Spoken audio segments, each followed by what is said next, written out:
यदि उस कन्या ने अष्टभुजा दुर्गा का रूप धारण करते हुए ये बात कही है, तो इसका अर्थ ये है कि पहली आकाशवाणी सर्वदा झूठी नहीं थी। मारने वाला तो आ ही गया है। अवश्य, इसमें कोई गूढ़ रहस्य है। ये सब कंस की बुद्धि को भ्रमित करने के लिए किया जा रहा है, जिससे वो तड़पता भी रहे और उसे पता भी न चले कि उसके मारनहार का जन्म कहाँ हुआ है। अच्छा है, वो डरा तो रहेगा।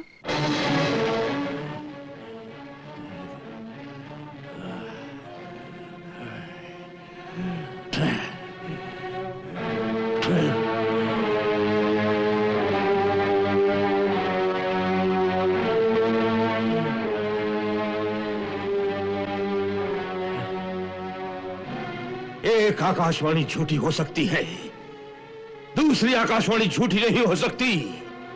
मैंने स्वयं उस बालिका को आकाश में अष्टभुजा रूप धारण करते हुए देखा है, और उसी ने मुझे चेतावनी दी कि वो जो मुझे मारने वाला है वो जन्म ले चुका है।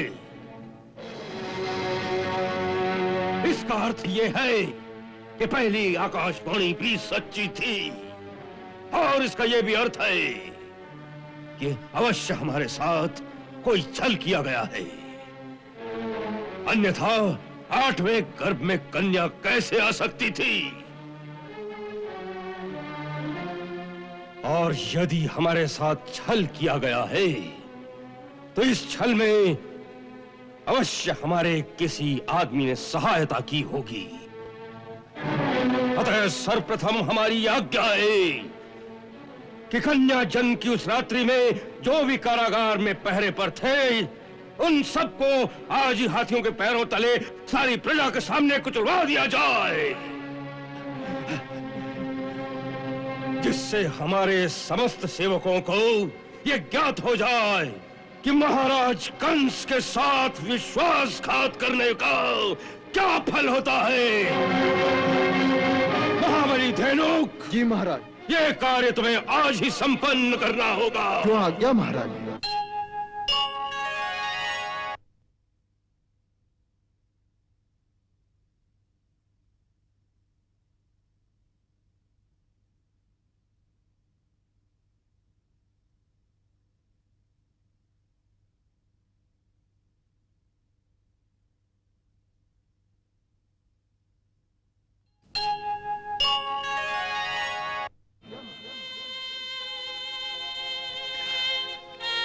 यशस्वी भव, सौभाग्यवती भव।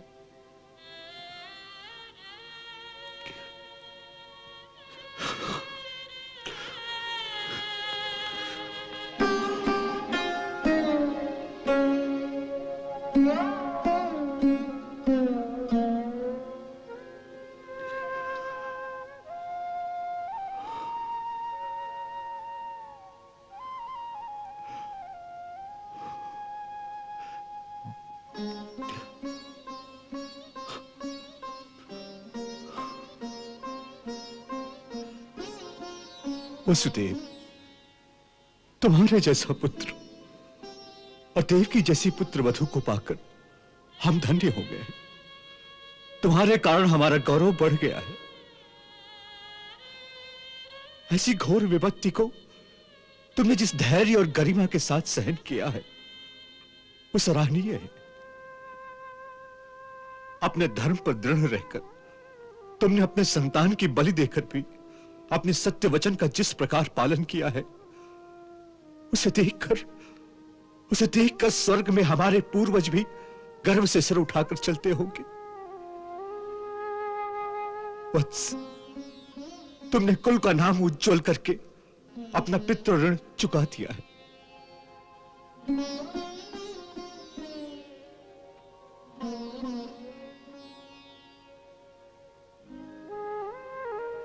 पुत्री देवकी, जिस माता के 6 पुत्रों की हत्या उसकी आंखों के सामने की गई हो, उसके हृदय की गहरी पीड़ा का मैं अच्छी तरह अनुभव कर सकता हूं। फिर भी तुमने ये सब कुछ सहकर भी जिस पति परायणता का प्रमाण दिया है, उसके कारण तुम हम सब की वंदनीय हो गई हो। पुत्री, हम तुम तक पहुंच नहीं सकते थे, परंतु हमारा हृदय वहां था, उसी कारागार में। हम मन से तुम्हारा दुख बांटते रहे और अपने ईश्वर से यही प्रार्थना करते रहे हैं, प्रभु प्रभु इन्हें ये सब कुछ सहने की शक्ति दो। मैं जानती थी कि आप अवश्य प्रार्थना करते होंगे, क्योंकि जब जब मैं आपका ध्यान करती थी तब तब मुझे ऐसा लगता था जैसे मेरे मन को कोई संबंध मिल रहा है। तब तब मेरा धैर्य और दृढ़ हो जाता था। ये आप ही के आशीर्वाद का ही फल है कि उस अग्नि परीक्षा से निकलकर जीते जी फिर आपके श्री चरणों तक आप पहुंचे हैं।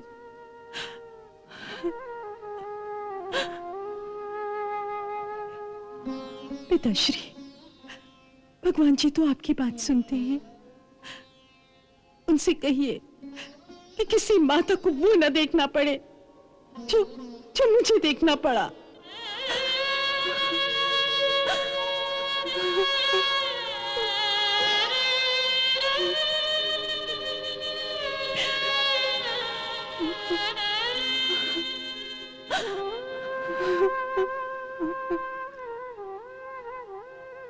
एक बात समझ में नहीं आती कि जिस तारणहार के आने की बात आकाशवाणी ने कही थी और जिसके आने की आशा ने कंस के अत्याचारों को सहने की हमें शक्ति दी,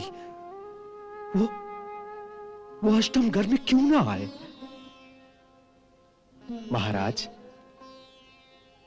यही प्रश्न प्रजा के मन में भी बार बार उठ रहा है, परंतु उसके साथ ही उस अष्टम गर्भ से जन्मी उस बालिका के चमत्कार की बातें सुनते हैं तो ऐसा लगता है कि इसके पीछे दैवी शक्तियों की कोई गूढ़ योजना बनी है।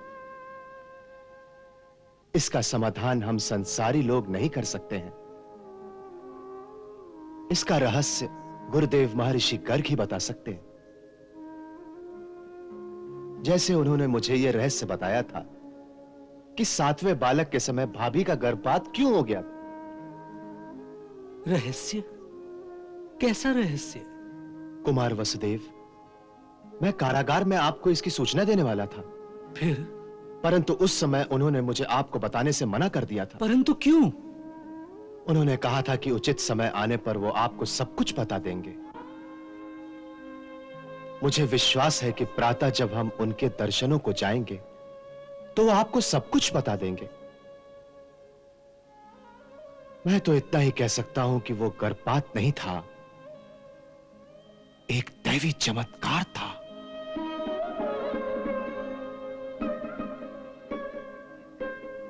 बधाई हो भाभी, बधाई हो। बधाई? किस बात की? बड़ा शुभ समाचार है, पहले मिठाई खिलाइए। नंदराय जी, पहले कुछ बताइए तो सही। क्या है? क्या शुभ समाचार है? कुमार वसुदेव और देवकी भाभी को कंस ने कारागार से मुक्त कर दिया है। सच? हाँ, हमारे ग्वाले जो मथुरा में दूध लेकर जाते हैं, उन्होंने आज आते ही हमें यह सूचना दी। उन्होंने अपनी आंखों से कुमार को अपने पिता के महल में जाते हुए देखा।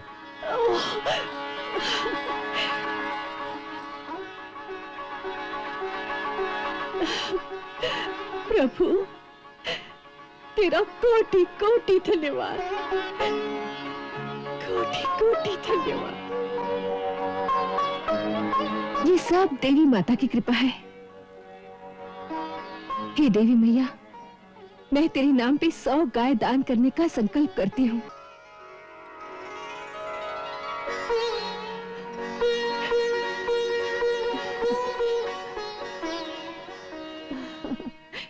लल्ला, तेरे पिता श्री बंदीगृह से मुक्त हो गए हैं रे। हाँ, अब तुझे शीघ्र ही उनके दर्शन होंगे। प्रणाम करो अपने पिता को। ऐसे।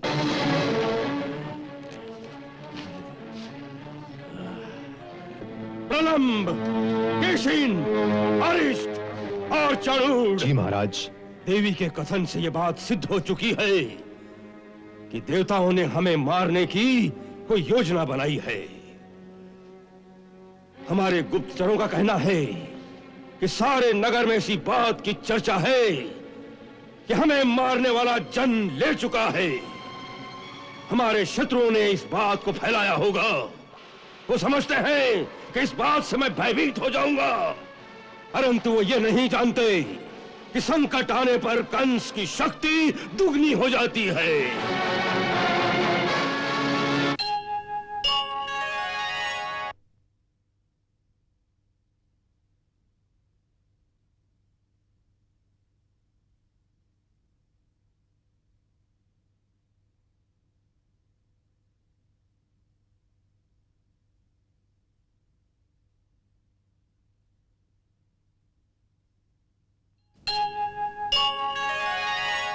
सब देवता हमारी वीरता से संतप्त हैं, परंतु हम इनको कुछ नहीं गिनते।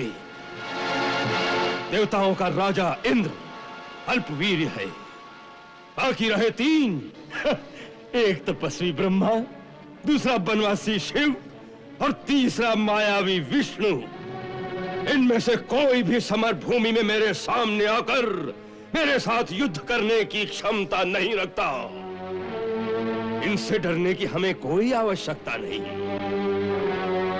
फिर भी राजनीति ये कहती है कि शत्रु चाहे निर्बल भी हो, उसकी उपेक्षा नहीं करनी चाहिए। उसे जड़ से उखाड़कर फेंक देना चाहिए। आप बिल्कुल सत्य कहते हैं महाराज। शत्रु की उपेक्षा कदापि नहीं करनी चाहिए। जैसे शरीर में रोग हो जाए और उसकी चिकित्सा न की जाए तो वो ऐसे जड़ जमा लेता है, फिर वो असाध्य हो जाता है।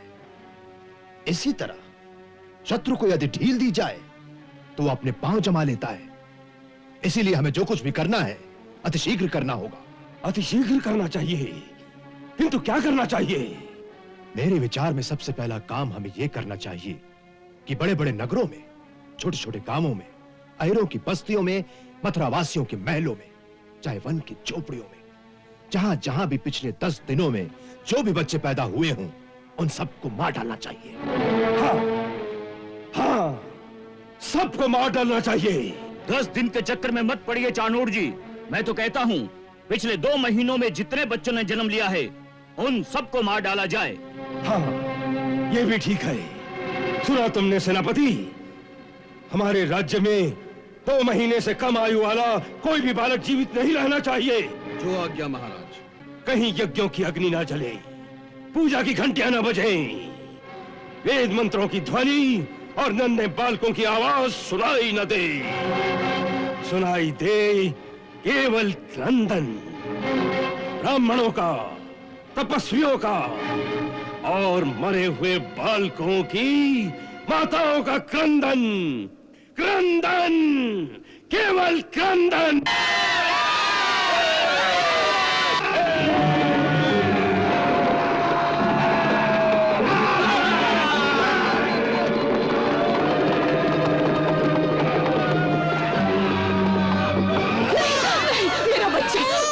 मत छीनो, छोड़ दो मुझे। नहीं नहीं, इसको मत मारो। नहीं नहीं नहीं।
रक्षा करे।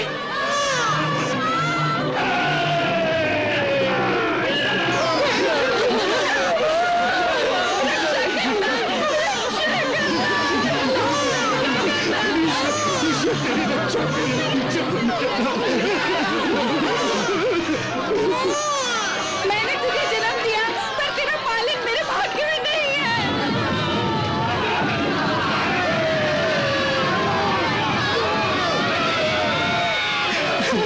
जा मेरा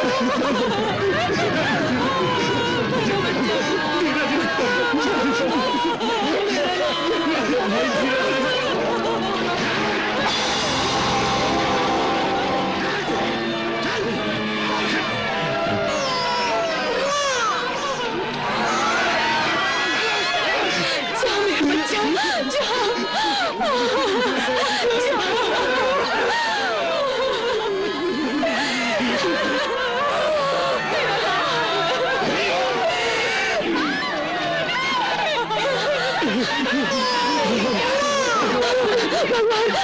भगवान तेरी रक्षा करे।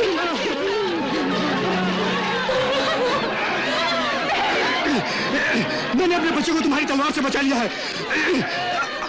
अब वो नदी में बहता हुआ किसी धर्मात्मा मनुष्य के हाथ लग जाएगा, वो बच जाएगा। अब तुम उसे खुशी से मार डालो।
गोकुल के रहने वाले हो?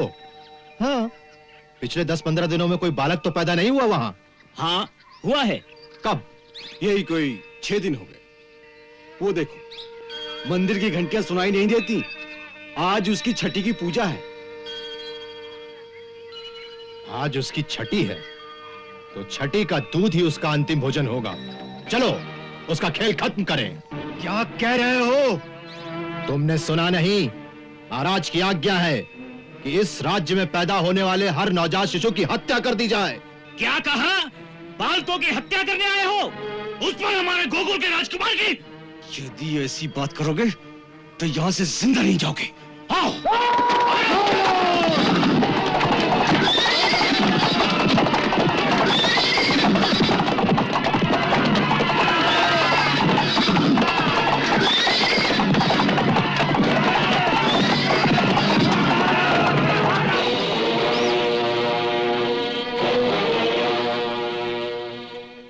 ये क्या हुआ? गोकुल में 6 दिन पहले एक बालक का जन्म हुआ है, परंतु हम उस तक पहुंच नहीं सके। नहीं पहुंच सके? क्यों? गांव वालों ने हमें घेर लिया और आगे बढ़ने नहीं दिया। तुम्हारे हाथों में तलवारें किसने थी? परंतु उनके हाथों में पत्थर थे जो दूर से फेंके जा सकते हैं। ये देखिए परिणाम। उनका इतना साहस। चलो हम स्वयं चलकर देखते हैं। राजू भैया, ये जो सैनिक अभी गए हैं, ये और सैनिकों को लेकर फिर अवश्य आएंगे। हमें चलकर अब नंद बाबा से सारी घटना बता देनी चाहिए। नहीं, नंद बाबा इस समय कुमार की षष्ठी पूजा में मग्न हैं। इस खुशी के अवसर पर उन्हें परेशान करना ठीक नहीं। गोकुल के नवयुवक ही उन सैनिकों के लिए पर्याप्त हैं। जाओ, जाकर सभी से कहो कि जिसके पास जो हथियार हो लेकर गांव के बाहर आ जाए। जाओ और सुनो, ये सब कार्य कुछ इस प्रकार से हो कि नंद बाबा के उत्सव में कोई विघ्न न हो। ओम षष्ठी देव्यै नमः। ओम षष्ठी देव्यै नमः। ओम षष्ठी देव्यै नमः।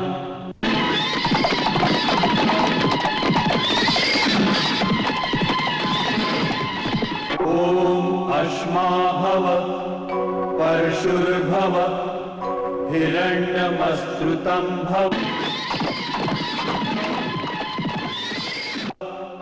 वेदो वै पुत्र नामासि सजीव शरदः शतम्।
तो तुम हमारा रास्ता रोकने का साहस कर रहे हो? अवश्य, जो भी हमारी बस्ती में अत्याचार करने आएगा उसका रास्ता रोकना हमारा धर्म है। इसका परिणाम कितना भयानक हो सकता है? परिणाम की आशंका से हम अपना धर्म नहीं छोड़ सकते। किसी भयानक परिणाम के डर दिखाने से पहले अपने परिणाम पर विचार कर लो। गोकुल के अगर किसी भी बालक की ओर तुमने टेढ़ी आंख करके देखा तो तुम्हारी आंखें निकाल दी जाएंगी। तुम्हारे आचार से देशद्रोह की बू आ रही है। जिस मिट्टी में जन्म लिया है उस जन्मभूमि की किसी आतताई से रक्षा करना देशद्रोह नहीं, देशभक्ति कहलाता है। परंतु महाराज कंस की आज्ञा का अवहेलना करना देशद्रोह भी है और राजद्रोह भी। अरे तुम्हारा महाराज होगा कंस, हमारे राजा तो नंद राय जी हैं। हम उन्हीं की आज्ञा का पालन करते हैं और यही हमारी राजभक्ति है।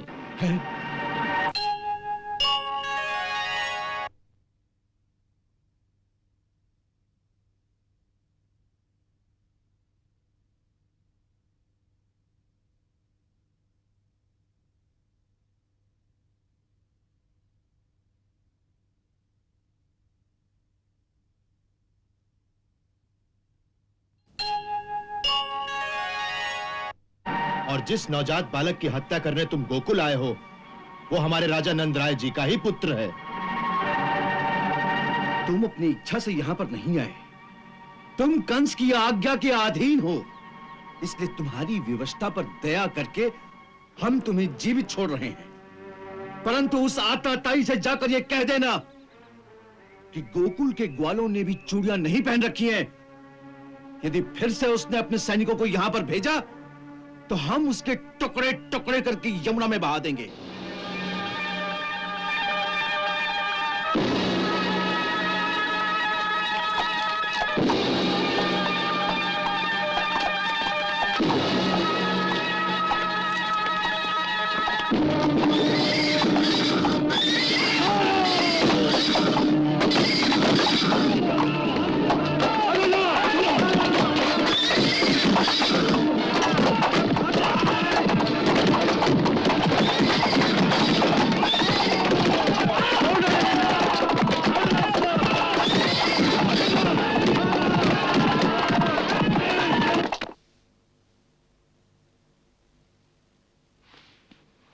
क्या कह रहे हो?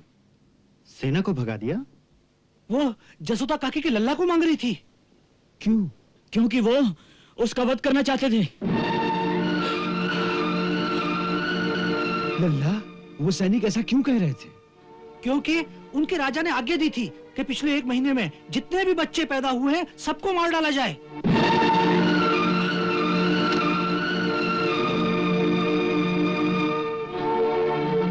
ये तो अत्याचार है।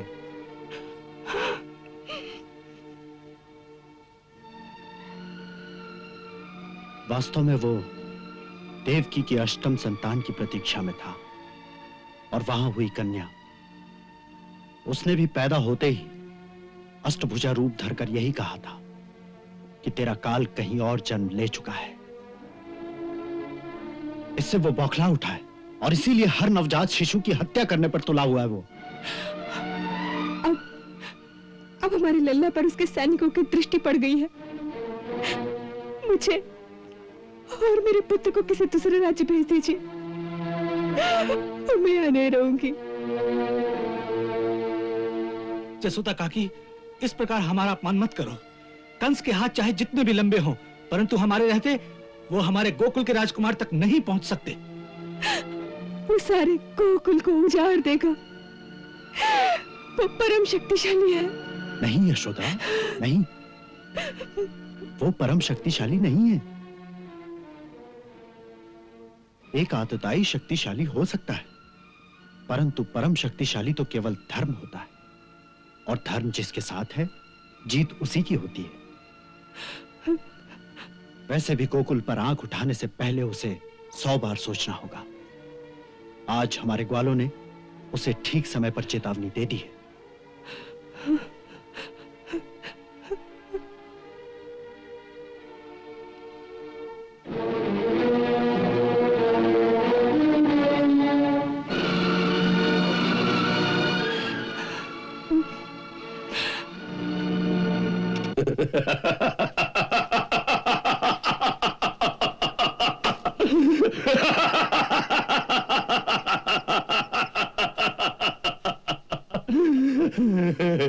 उन ग्वालों ने तुम्हें एक छोटी सी धमकी दी और तुम चूहे की भांति दुम दबाकर भाग गए। तुम्हारी इस वीरता से महाराज कंस के यश में बहुत वृद्धि हुई, बहुत। हम बहुत प्रसन्न हुए। हाँ, जिस बस्ती के लोगों में यह कहने का साहस है कि वो महाराज कंस को अपना राजा नहीं मानते, उस बस्ती को तुमने जलाकर राख क्यों नहीं कर दिया? हाँ? क्षमा करें महाराज, क्षमा करें। सेनापति जी की आज्ञा थी कि छोटे मोटे गांव को तबाह कर दें, परंतु बड़े जनपद के मुख्य स्थानों पर अधिक उत्पात न मचाएं। वहां विद्रोह हो सकता था।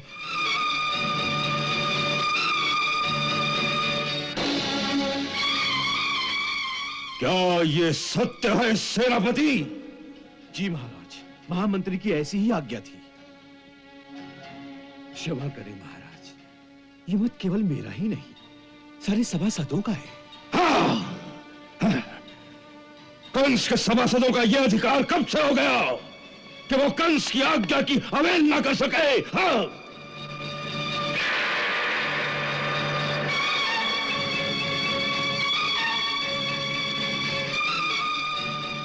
महाराज, आपकी आज्ञा की अवहेलना करने का साहस किसी में नहीं है, परंतु आज्ञा पालन किस प्रकार होना चाहिए केवल उसमें मतभेद है।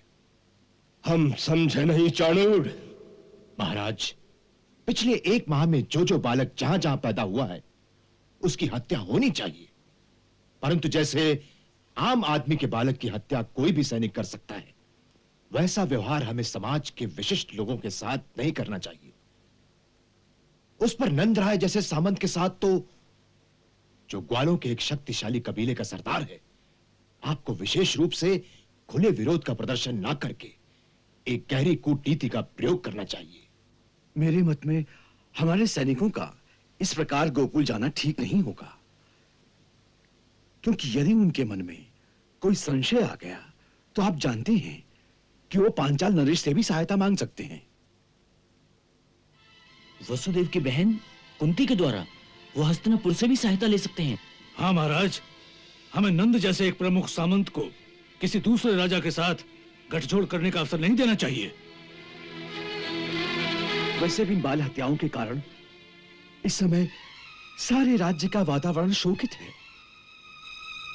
नंद जैसे किसी विशिष्ट व्यक्ति ने विद्रोह कर दिया तो सारी जनता भी भड़क उठेगी। यही सोचकर तुम लोग उन ग्वालों के द्वारा किए गए महाराज कंस के अपमान को चुपचाप सह लेना चाहते हो? हाँ? क्षमा करें महाराज, यदि कुछ ग्वालों और 2-4 सैनिकों के बीच हुए वार्तालाप को हम स्वयं महाराज का अपमान मान लें तो ये हमारी भूल होगी। मुझे विश्वास है कि जहां तक नंदराय जी की बात है, उन्हें यदि हमारी ओर से छेड़ा ना जाए तो वो भी कभी आपसे विमुख होने का साहस नहीं करेंगे। वो शांति प्रिय लोग हैं।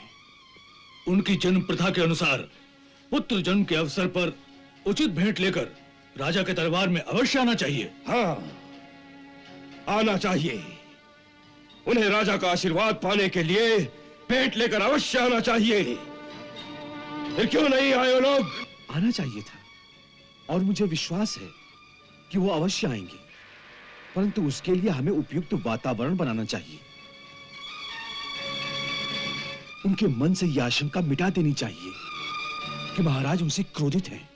बल्कि जब वो यहां आए तो आपको उनके साथ ऐसा व्यवहार करना चाहिए कि उन्हें यह धोखा हो जाए आप उनसे अति प्रसन्न हैं। बस फिर गोकुल वासियों को अपने नवजात शिशुओं की रक्षा का भय नहीं रहेगा और हमारा काम आसान हो जाएगा। वो कैसे?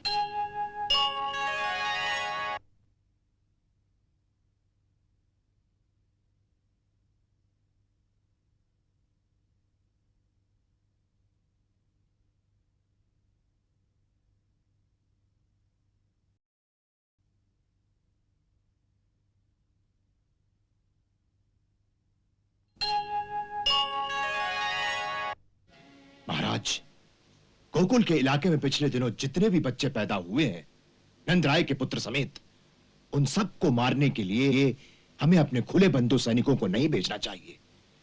अपने मायावी राक्षसों को एक एक करके वहां भेजना चाहिए और वो वहां जाकर बच्चों का इस प्रकार संहार करेंगे कि किसी को यह शक भी नहीं होगा कि इस कार्य के पीछे महाराज की प्रेरणा है। हाँ, तुम ठीक कहते हो। तुम बहुत बुद्धिमान हो चाणूर, बहुत बुद्धिमान। नंदराय जी, बुद्धिमानी यही कहती है कि जहां तक हो सके राजा से बैर नहीं बढ़ाना चाहिए।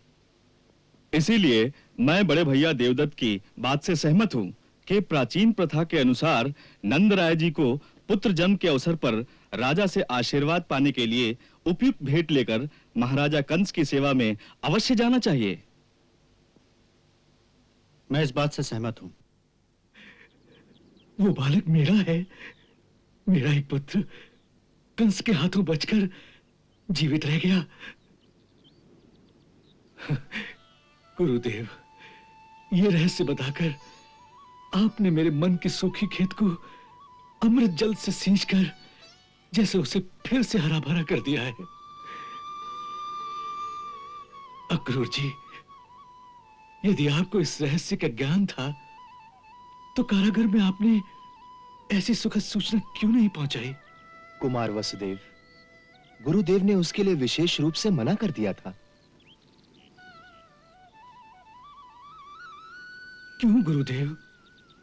आपके पुत्र की सुरक्षा के लिए। आपका कहना है कि इस रहस्य का ज्ञान हो जाने से मेरे पुत्र की सुरक्षा संकट में पड़ जाती? हाँ वसुदेव। वो क्यों गुरुदेव? आपका परम सत्यवादी होना आपके पुत्र के लिए घातक हो सकता है। यदि आपको इस बात का ज्ञान होता तो जब कंस ने आपसे आपके पुत्रों के बारे में प्रश्न किया था तो आप उसे यह सत्य अवश्य बता देते। इसीलिए मैंने अक्रूर जी को रोक दिया था। अब आपको यह बताना इसलिए आवश्यक हो गया है कि आपको देवी रोहिणी के बारे में कोई संशय न हो जाए, इसलिए इस रहस्य से आपको अवगत कराना पड़ा।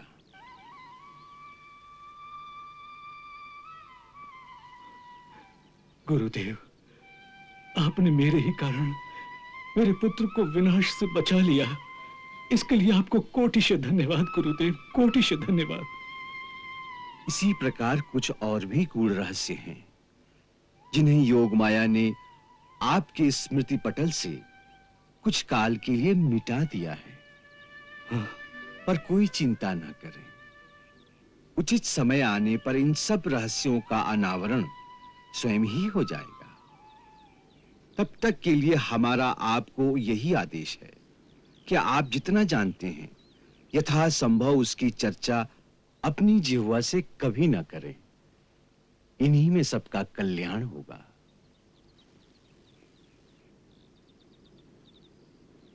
मैं आपको वचन देता हूं गुरुदेव, मैं प्राण दे दूंगा, परंतु अपनी जिह्वा से इस रहस्य को कभी प्रकट नहीं करूंगा।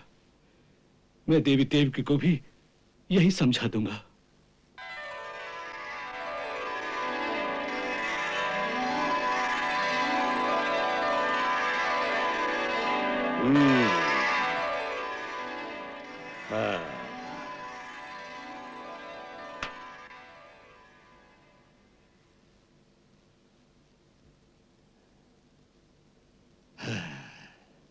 सुंदर, अति सुंदर। हम बहुत प्रसन्न हुए और आपकी भेंट स्वीकार करते हैं। नंदराय जी, आपके घर पुत्र जन्म का समाचार सुनकर हमारा हृदय गदगद हो गया था। नंदराय जी, बालक का जन्म कब हुआ था? अष्टमी की रात को।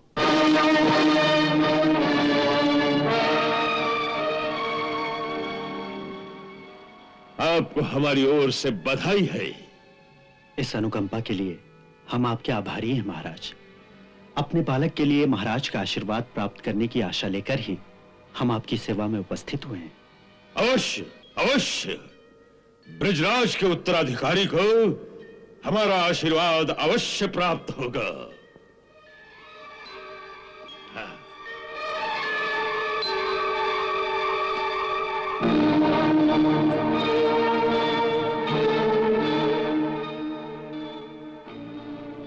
उस नंद नंदन के लिए मथुरा नरेश के आशीर्वाद की प्रतीक ये करधनी स्वीकार कीजिए।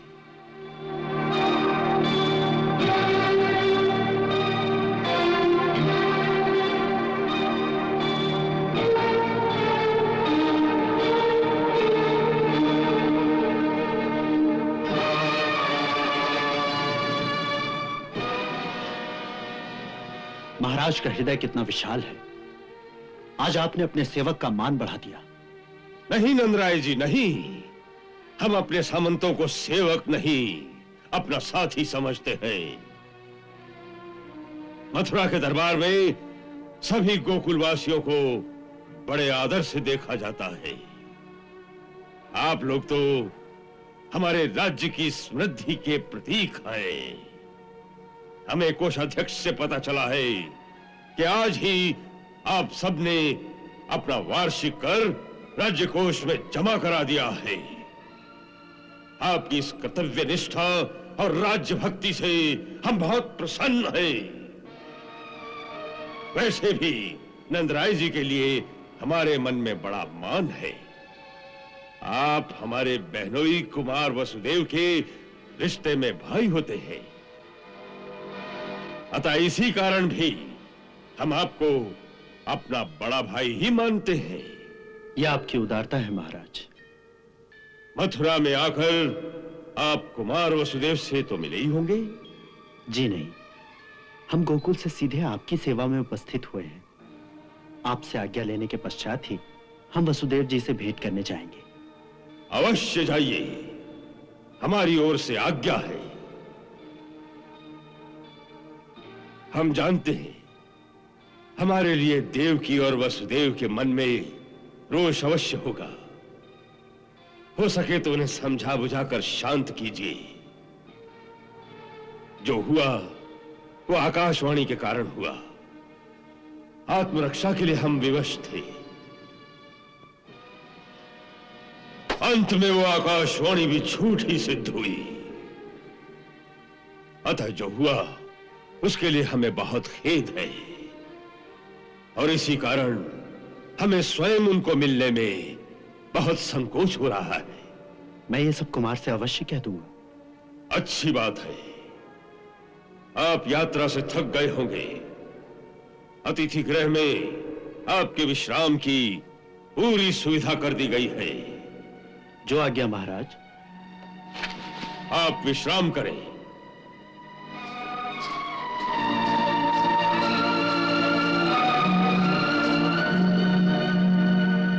वाह महाराज वाह, अति सुंदर। आपने उन्हें पूरी तरह से आश्वस्त कर दिया। चाणूर, तुमने एक बात पर ध्यान दिया? किस बात पर महाराज? नंद के घर में यह पुत्र उसी रात को हुआ जिस रात कारागार में देवकी के गर्भ से एक कन्या ने जन्म लिया था। वो रात बड़े महत्व की रात है। जिस नंद के यहां संतान होने की कोई आशा ही नहीं थी, उसी रात को उस नंद के घर में एक पुत्र का जन्म होता है। और उसी रात को देवकी की गोद में जो कन्या मिलती है वो मानवी नहीं थी। हाथ से छूटते ही उसने अपना असली रूप धारण किया और उसने भी यही कहा कि तुझे मारने वाला जन्म ले चुका है। चाणूर, हमें पूरा विश्वास है कि वही बालक है जिसने देवकी के अष्टम गर्भ से जन्म लिया।